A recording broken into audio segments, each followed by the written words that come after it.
नमस्कार दोस्तों, कैसे हैं आप सब लोग। आई होप आप सबकी प्रिपरेशन बहुत अच्छी चल रही होगी। Welcome to Prashant Chaturvedi online classes. आज की क्लास का जो हमारा टॉपिक है वो है international treaties, international conventions, international agreements. कुछ भी बोलिए, एक ही चीज़ है। Most most most important chapter. बहुत सारी रिसर्च करी है, बहुत जगह से आपके लिए इन्फॉर्मेशन कलेक्ट करके लेके आए हैं। इस चैप्टर को स्किप मत करिएगा। Most most important chapter. 26 international treaties आपको पढ़नी है, 26 कन्वेंशन, ये 26 एग्रीमेंट्स आपको पढ़ने हैं। पूरा डिटेल में पढ़ाएंगे। बहुत इंपॉर्टेंट चैप्टर है, बिल्कुल स्किप मत करिएगा। सारे इंपॉर्टेंट डेटा, और वो आपको जो डेटा मिलेगा वो भी अपडेटेड डेटा होगा। कोई भी पुराना या ओल्ड डेटा नहीं है, एकदम अपडेटेड है। डेटा आपको सारा प्रोवाइड कराएंगे इंपॉर्टेंट। इसके साथ साथ जो भी इंपॉर्टेंट फैक्ट्स हैं वो बताते चलेंगे, जितनी भी यूज़फुल इन्फॉर्मेशन है वो बताते चलेंगे, और एक एक ट्रीटीज़ को पूरा डिटेल में पढ़ेंगे। और हमारी कोशिश है ये 26 ट्रीटीज़ हम आज एक क्लास में पूरा कंप्लीट करेंगे।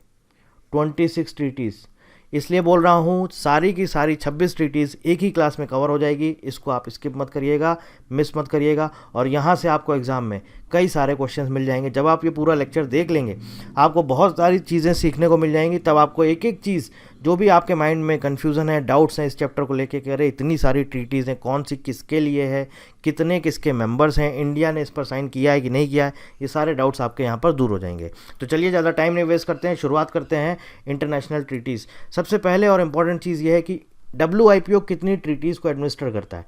26 ट्रीटीज़ इंक्लूडिंग WIPO कन्वेंशन। मतलब कि WIPO जो कन्वेंशन है, इसकी शुरुआत क्यों हुई। WIPO ऑर्गेनाइजेशन जो बना है वो इसी की वजह से बना है। तो एक तरह से बोला जाए तो WIPO कन्वेंशन ने नींव रखी किसकी, WIPO ऑर्गेनाइजेशन की, वर्ल्ड इंटेलेक्चुअल प्रॉपर्टी ऑर्गेनाइजेशन। और WIPO के बारे में मैं आपको लास्ट लेक्चर में पूरा डिटेल में बता चुका हूँ। WIPO, ठीक है, लास्ट क्लास में आपसे वहाँ पर हमने ऑलरेडी डिस्कस किया हुआ है। अभी आगे जब हम पढ़ेंगे ये सारी कन्वेंशंस और ट्रीटीज़, तब वहाँ पर हम लोग WIPO कन्वेंशन पढ़ेंगे। तो ये आपके सामने जो स्क्रीन पर अभी आप देख रहे हैं, ये 25 ट्रीटीज़ हैं यहाँ पर, और ऊपर एक है WIPO कन्वेंशन। तो ये टोटल कितना हो जाता है, 25 + 1 = 26। ये 26 ट्रीटीज़ हैं जो कि हमें आज पढ़नी है। यही हमारा आज का कंटेंट रहने वाला है। अच्छा, एक चीज़ आपको शुरुआत में ही मैं आपको बता देता हूँ, ये जो टोटल आपके यहाँ पे 4 क्लासिफिकेशन दिए गए हैं, इससे रिलेटेड इंपॉर्टेंट क्वेश्चंस हो सकता है आपसे पूछ लिया जाए, इसलिए मैं आपको बता देता हूँ यहीं पर। फिर आगे जब हम लोग पढ़ेंगे वहाँ पर डिस्कस करेंगे, लेकिन यहाँ पर भी आपको बता देता हूँ। सबसे पहले ये जो 4 आपके क्लासिफिकेशन दिए गए हैं, लोकार्नो एग्रीमेंट, इसकी वजह से बना क्या, लोकार्नो क्लासिफिकेशन। ठीक है, जो आपने जब हमारा इंडस्ट्रियल डिज़ाइन वाला आपने जब चैप्टर देखा होगा, तो हमें वहाँ पर इसकी ज़रूरत पड़ी थी, लोकार्नो क्लासिफिकेशन की। आपकी 32 क्लासेस होती हैं गुड्स की। नाइस एग्रीमेंट होता है, ऐसे ही इसमें भी क्लासेस होती हैं गुड्स की, सर्विसेज की। स्ट्रैसबर्ग एग्रीमेंट, ये जो था, ये इसका नींव क्यों पड़ी है, ये एग्रीमेंट पर साइन हुए, जिसकी वजह से बना इंटरनेशनल पेटेंट क्लासिफिकेशन। और उसके बाद वियना एग्रीमेंट या वियना क्लासिफिकेशन बना। तो ये 4 क्लासिफिकेशन है, इनके एडिशन आपको बता देता हूँ जो कि इंपॉर्टेंट है। लोकार्नो एग्रीमेंट 14th एडिशन, ठीक है। और ये सारे के सारे एडिशन हर साल रिन्यू होते हैं, नए एडिशन आते हैं। कब आते हैं, 1 जनवरी को, 1 जनवरी एवरी ईयर, ठीक है। Locarno agreement 14th edition. Nice agreement का कौन सा एडिशन था, 12th एडिशन। हमने जो क्लास में पढ़ा था, मैंने आपको जो दिया था वो था 11th एडिशन, लेकिन 12th एडिशन आ चुका है इसका। स्ट्रैसबर्ग एग्रीमेंट यानी कि IPC, इंटरनेशनल पेटेंट क्लासिफिकेशन, इसका हमारा मैं लिख देता हूँ IPC, इसका हमारा 8th एडिशन आ चुका है। और उसके बाद है हमारा वियना एग्रीमेंट, या जिसे हम बोलते हैं वियना क्लासिफिकेशन, इसका है हमारा 9th एडिशन, ठीक है। अब आगे हम लोग पूरा डिटेल में पढ़ेंगे।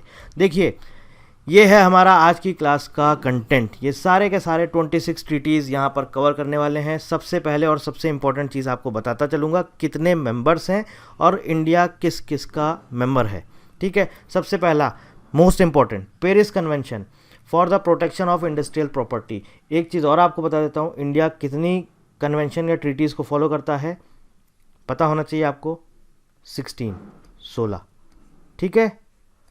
16 ट्रीटीज़ को फॉलो करता है जिस पर उसने साइन किए हुए हैं। अगर मान लीजिए आपसे एग्जाम में पूछ लेता है तो आपको पता होना चाहिए 16 कौन कौन सी हैं, अभी डिस्कस कर लेते हैं। Number 1, Paris convention for the protection of industrial property. जो भी आपके जितने भी इसके मेंबर्स हैं, मैं सर्कल में लिखता जाऊंगा ताकि आपको कन्फ्यूज़न ना हो। पेरिस कन्वेंशन कितने मेंबर्स हैं, 179, ठीक है। पेटेंट कॉपरेशन ट्रीटी पीसीटी 1970 1970 में इस पर साइन हुए, 1971 में ये ट्रीटी हमारा लागू हुआ है। इसके मेंबर्स हैं 157। Budapest treaty on the international recognition of the deposit of micro organism for patent procedure 1977 में इस ट्रीटी पर साइन हुए हैं, मेंबर्स हैं 88। ठीक है, इंडिया इन तीनों ही ट्रीटी का मेंबर है। मैं टिक करता जा रहा हूं, इसका मतलब है कि ये इंडिया इसका मेंबर है। Trademark law treaty, patent law treaty, Singapore treaty, India in तीनों का मेंबर नहीं है। ट्रेडमार्क लॉ ट्रीटी TLT 1994 में इस ट्रीटी पर साइन किए गए, 54 कंट्रीज इसके मेंबर हैं, सदस्य देश हैं। पेटेंट लॉ ट्रीटी PLT जो कि 2000 में इस ट्रीटी पर साइन हुए, लेकिन ये ट्रीटी लागू कब हुई है?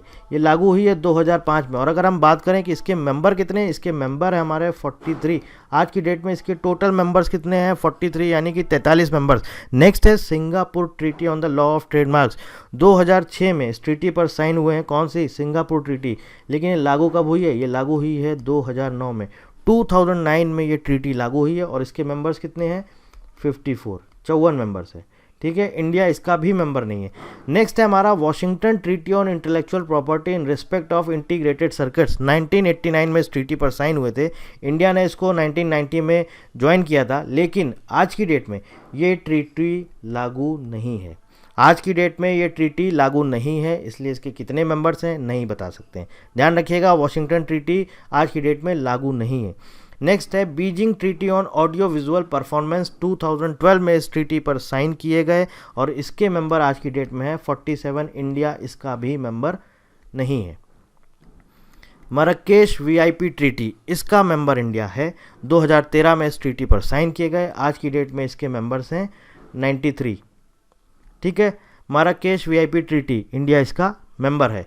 नैरोबी ट्रीटी, इसका भी मेंबर है India. Nairobi treaty on the protection of the Olympic symbol, Olympic symbol को बचाने के लिए, उसके प्रोटेक्शन के लिए नैरोबी ट्रीटी किया हुआ था। 1981 में इस पर साइन किए गए थे और इसके जो मेंबर्स हैं वो हैं 55। ठीक है, नेक्स्ट है हमारा ब्रुसेल्स कन्वेंशन, नहीं है इसका मेंबर, इंडिया हमारा इसका मेंबर नहीं है। Brussels convention relating to the distribution of program carrying signals transmitted by satellites, 1974 में इस पर साइन हुए और मेंबर हैं इसके 39।